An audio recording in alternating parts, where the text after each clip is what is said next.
professeur Bakary Diatta, je suis professeur d'anesthésie-réanimation du Val-de-Grâce de Paris. Je fus chef de département anesthésie-réanimation de Principal, puis médecin-chef de l'hôpital principal de Dakar jusqu'en 2017. Aujourd'hui, je suis doyen exécutif de l'université Saint-Christopher El Hadji Ibrahima Niass, qui appartient au groupe des universités privées de Marrakech. Cette activité est la suite logique du premier reportage, au cours duquel j'avais donné les raisons pour lesquelles j'ai mis en place cette structure. À titre de rappel bref, aujourd'hui, 80% des patients qui se présentent au niveau des services d'urgence, on sait que le service d'urgence est le mode d'entrée normal d'un hôpital structuré. 80% de ces patients n'ont rien à faire au niveau 2 ou au niveau 3. Les 80% devraient être pris en charge en périphérie, dans la zone où ils habitent, pour des soins de proximité. Cela veut dire que 20% seulement devraient aller à ces niveaux-là, 2 ou 3. Et dans ces 20%, il n'y a que 10% qui vont être hospitalisés soit en réanimation, soit au bloc opératoire pour une intervention chirurgicale, ou alors dans un service de médecine générale interne ou un service de médecine spécialisée. Les 10 autres pourcents donc rejoignent le groupe des 80%. C'est ce constat-là qui m'a fait réfléchir sur le type d'hôpital qu'il faut ou le type de structure sanitaire qu'il faut pour retenir les patients dans leur terroir. Clinique Étoile d'Afrique est une clinique un peu spéciale, communautaire, intermédiaire entre les niveaux 2 et 3 et qui sera à terme équipée comme le niveau 3 pour qu'ils retiennent en périphérie les populations. Alors, vous allez être surpris, il y a ce qu'on appelle la task force. La task force, c'est toutes les ressources médicales et non médicales qui sont mobilisées pour faire fonctionner cette structure-là. Il y a les grands professeurs de médecine de ce pays-là qui sont engagés dans ce projet-là. Je vais citer un, professeur Papis Ndoye, qui est un professeur titulaire, professeur des universités donc connu, professeur en biophysique, et qui, lui, a apporté une nouvelle notion de CHU mobile. Donc un CHU virtuel, puisque ce centre sera un champ d'application pour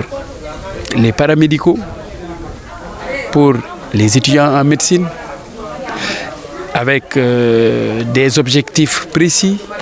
à atteindre pendant les stages, avec des tuteurs de stage, donc le tutorat ciblé, et avec des rapports de fin de stage. Vous savez, en matière de stage, il y a ce qu'on appelle les stages, le tourisme hospitalier. L'étudiant peut venir émarger à 8 h du matin et sortir à 8 h 30 pour dire qu'il a fait son stage. À terme, il n'a fait aucun stage. Et après ses études, on se rend compte que c'est un médecin dangereux. Or que vous savez que la médecine, ce n'est pas du tâtonnement.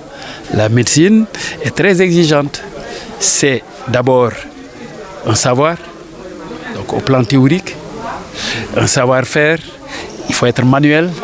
Et moi, je suis de ce métier-là. Un réanimateur, c'est un manuel. Toute notre vie, on a travaillé avec nos mains et la tête aussi. Parce qu'il faut avoir une tête bien faite. Ça, c'est sans autosatisfaction. Hein? Donc, les réanimateurs, mes collègues qui m'écoutent, ils peuvent donc confirmer tout ce qu'on dit. Et ensuite, pour en tout cas la crème, ils peuvent atteindre le niveau du faire savoir, c'est-à-dire l'agrégation. Donc, devenir un enseignant. quelqu'un qui va transmettre les connaissances pour perpétuer donc le système. Alors, voilà pourquoi cette structure est un peu spéciale, parce qu'il y a plein d'innovations. Donc là, je n'ai cité que les partenaires médicaux, mais après il y a des non médicaux, il y a des professeurs, des académiciens en mathématiques qui sont avec nous. Ils ont leur cahier de charge, ils vont apporter leur contribution. Autrement, il y a des officiers de l'armée sénégalaise à la retraite. Donc des baroudeurs qui ont un savoir-faire incroyable. Ils sont du génie, ils sont de l'intendance. Alors chacun a sa part ici. Donc à faire. Il y a les techniciens supérieurs, les infirmiers donc de l'armée qui ont parcouru tous les théâtres d'opération, qui sont rompus à la médecine de guerre, à la médecine de précaire, à la médecine de catastrophe, qui sont proches des populations. Voilà pourquoi c'est important donc de créer un centre comme ça avec des ressources humaines de ce genre-là. Et puis après, on a des agronomes, parce que des techniciens de l'élevage, etc. Parce que ce projet ne s'arrête pas à la médecine. On va faire aussi du développement. On va sortir de la médecine, on va faire du développement, donc créer des emplois et donc humaniser donc les choses. Donc je le redis, je ne crois pas au bénévolat. Donc une personne qui a de la famille, il faut qu'il ait des sources de revenus qui sont stables. C'est ça la vérité. D'accord, professeur. Parlons avec cette expérience vécue, fondée sur une connaissance bien détaillée que vous venez de dire. Quels sont vos différents services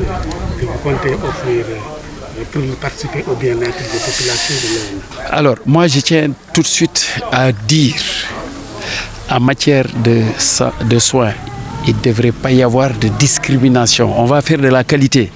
Quand on voit professeur Papis Ndoye, professeur Diatta dans un site, c'est que ce n'est pas de l'amusement. Donc, bon, ce n'est pas de l'autosatisfaction. Alors, moi, je tiens tout de suite à dire, en matière de soins, il ne devrait pas y avoir de discrimination. On va faire de la qualité. Quand on voit professeur Papis Ndoye, professeur Diatta dans un site, c'est que ce n'est pas de l'amusement. Donc, bon, ce n'est pas de l'autosatisfaction, mais on a beaucoup fait pour ce pays. Comme nous l'avons dit, je vous remercie d'abord. Parce que man, fu ma fekk presse, dama leen di remercier. Yàgg naa leen yéen ñëpp xamante nañ. Li ma leen di tuddee les hommes de l'ombre. Liggéey bu mag bi yéen a koy def, mais doo leen feeñ. Waaw fii samay xarit rek a fi nekk. Mais bésu tey bi bésu mbégte la. Parce que mbégte dàqul. Mbégte mënu la gën a rëy. Dëkk tabax la ba nga nekk ca kaw a kaw a kaw. Muy professeur Diatta mii nga xam ne nammatul dara maanaam moom ñoo xaw a yem statut professeur agrégé fa jàng yem ci médecine la ñu yem moom mës na diriger na service de réanimation service bu pointu donc fii du ay caaxaan ku gis professeur Diatta gis ma fii xam ne ñëwuñu fi pour ay paracétamol ak yu mel noonu. On est venu pour vous avez visité les lieux. Il y aura vraiment des interventions extrêmement pointues fi def waaw loolu lañ fi namm te biñ ci waxtaanee ba juboo moom tam dama ko ci naw lool parce que Diatta xamante nañ depuis lycée ànd footballandoo fowandoo jàngandoo yàlla defaat boolewaat ñu beneen destin muy université ba ñu agrégé parce que am ñu bari généraliste lañ yem ñun yàlla poussé nañu ba ñu dem France ba agrégé yàgg fa lool moom mi Val de Grâce man ma nekk Pitié-Salpêtrière vraiment ci santé moom def nañ ci loo xamee ne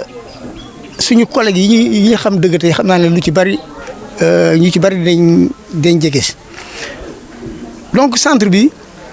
man bi ma nekk samay consultation gratuite Diatta mi ngi toog ci côté général Diatta professeur agrégé encore une fois. nekk ci côté di réfléchir naka lay defar liggéey waaj la Thiès man dama mës a rêvé lan laa war a defal Thiès lan donc ñu bokk xalaat gëmandoo ko bi ñu ñëw di toog fi àll la di fi waxtaan di fi naan ataaya di wax lu nekk waaye tey concept yi ñu doon waxtaanee concept yi c'est devenu une réalité parce que lii du lu ñuy lam-lamee lu ñuy teg loxo la ak lu ñuy gis waaw soo leen xoolee fii ak liñ fi namm ak li fi am fii ak ay weer di ngeen xamee ne du caaxaan te dafa di programme boo xamee ne néew doole yi la ñuy gën a ñoo ci gën a gis seen bopp parce que ñu wax ko ñu bañ ko wax néew doole yi ci ngay gis ñi nga xam ne suñu leen bindalee ordonnance sax ñu dootoo leen gis waaw loolu moom beneen waxtaan la jaar la wax na ci tuuti mais am na ci ñoo xam ne mënuñu sax jënd benn paracétamol fii nag liñ fi namm mooy ku fi xas ba dugg di nga faju yàlla mooy jël bakkan mais su fekkente ne comme problème urgence yi tax jaata toog ba urgence yi dañu déborder te li mu wax dëgg la am na ñoo xam ne dañu jógee fii dox ba hôpital régional te fii lañ leen war a jëlee en charge ñi am asthme borom bopp yu métti yi yenn kii parasitose yi mais da ngay jaaxle rek jubal hôpital di yenn saa yi nga toog fa ba def fa 4 heures de temps yoo xamee ne kenn du la mën a gis urgence mooy porte d'entrée wu hôpital moom ci loolu lay liggéey loolu la xarañ man ma nekk ci terrain bi di wër di def ay consultation gratuite di consulter ba gis ay mag yoo xam ne dañuy tëdd du ñu mën a jóg man leen yaay bul jóg dinaa fi ñëw chaque 15 jours di la xool ñu boole suñu ay xalaat et puis muy xalaat boo xam ne tamit man li ma ci gën a neex mooy muy jaarte di man président daf koy rafetlu parce que ñun suñu contribution la ci vision président parce que la santé lu nga bëgg ko nga bañ ko c'est une des mères des priorités avec l'éducation l'environnement et tout santé soo ko amul mënuloo prétendre au développement xëy na ñun sax man damay wax ne jaata ñun yàlla daf ñoo beral parce que yàlla def la professeur wu santé rek wala mu def la agent wu santé rek loolu sant war nañoo sant yàlla loolu di ci yokk nag ne lii structure bi ñëpp xam nañ ne non seulement dañ fi faj bu kawe nag faj bu set amul qualité bu am ci yeneen hôpitaux yi ngeen di wala clinique yi ngeen di dégg yëpp Sénégal te du am fii parce que ay professeur ay ñoo xamee ne dañu am expertise parce que jaata foofu laa ko nawee nag waaw dina wax sa baaxaay te du yàq dara ci baaxam jaata ci ku ubbeeku la ubbeekoo tax ñu war a def yeneen centre ci yeneen région yu mel ni Fatick Casamance Tambacounda Saint-Louis jaata ci esprit d'ouverture am bi waxtaan nañ ci ba jubóo ci tamit am nañ projet d'ouverture à l'international dans certains pays loolu appel boobu président lañ ciy jàppale moom lañ ciy tàllal loxo pour mu jàppale ñu ko ci parce que tamit dañ koy ndamoo président mu ak nouvelle fonction bii ci CEDEAO bi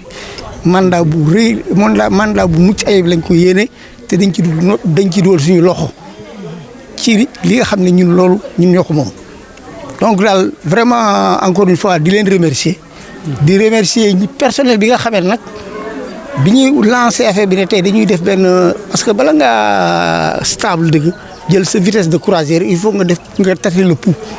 te dañ ñëwoon rek di xool naka la mais on a une idée des pathologies yi nga xamee ne ñoo nekk ci kii bi bien que xam nañ koo xam ne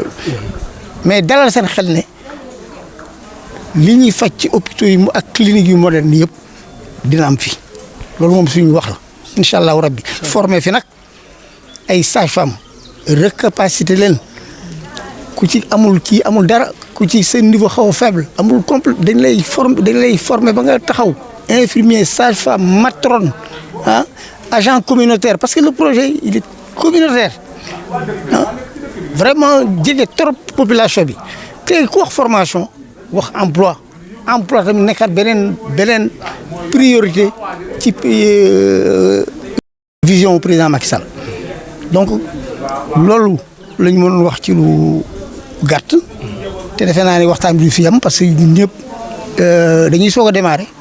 te yéen ñuy gunge donc di ñaan yàlla li ñu namm ci Thiès daal ñu bokk ko yéen te kenn du manqué. jërëjëf yéen am ci Thiès dem na ba ci dëkk kaw yi. ci dëkk kaw yi sax la ñu defe naa parce que santé soins de qualité soo ko gisee fii Sénégal en général ñi am alal ñoo koy jënd ñun nag concept bi ñu def loolu moom ay bailleurs yoo xam ne ñu ngi yëngatu ci social ñu ngi ciy jàppale ak ñi ngi tàllal loxo ba nga xamee ne ki néew doole parce que projet bi bala ñëw gëm na réussir na dëgg ki amul dara ñëw mën a bénéficier des qualités meilleures qualités parce que loolu mooy approche bi parce que xaalis soo ko yoree mën nga jël sa avion dem loolu la ñu bëgg a wàññi sax tourisme médical nit ñi nga xam ne dañuy jël seen alal jógee fi dem Maroc war nañ mën a ñëw fii def fi un court séjour.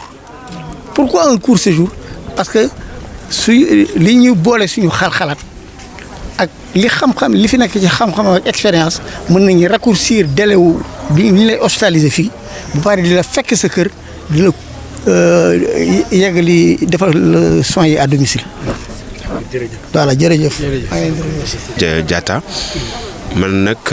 di yëngatu ci lépp luy aju ci tàggat nit ñi ci liggéeyu relais communautaire ci loolu ma fàttali ne jamonoy 97 ba 2012 ba léegi kuréelu ONG ak association yi nga xam ni ñëpp dañu nekkoon ci dëkk bi di liggéey ci wàllu wér-gu-yaram ñu liggéey ci ba fépp fu gox yi nekk ci district yu nekk Sénégal Dakar Thiès yëpp ñu tàggat leen liggéey ak ñoom initiative bi nag tey dafa nekk bis bu yéeme bis bu màgg ndax professeur Diatta général Diatta professeur agrégé ak jaar-jaaram ak liggéeyam lii dafay wane doomu Sénégal bu jara naw bu jara jox respect ndax liggéey ay at lépp loo amoon ci alal nga dajale ko xooluloo jënd ay tool xooluloo defar sa ay immeuble mais nga xool sa askan gis ne li nga yor ci xam-xam mën na soppi ay mbir nga jaay di ñëw teg centre bu mel nii ba centre bi tey niñ ko organiser niñ ko structuré nu doomu aadama amam toll bu ñëwee dinañ ko faj dinañ ko jox garab dinañ dalal xelam mais nag ci liggéey boobu tamit ginnaaw liggéeyu docteur yi daf ci am liggéey bu am solo bu ci nekk mooy liggéeyu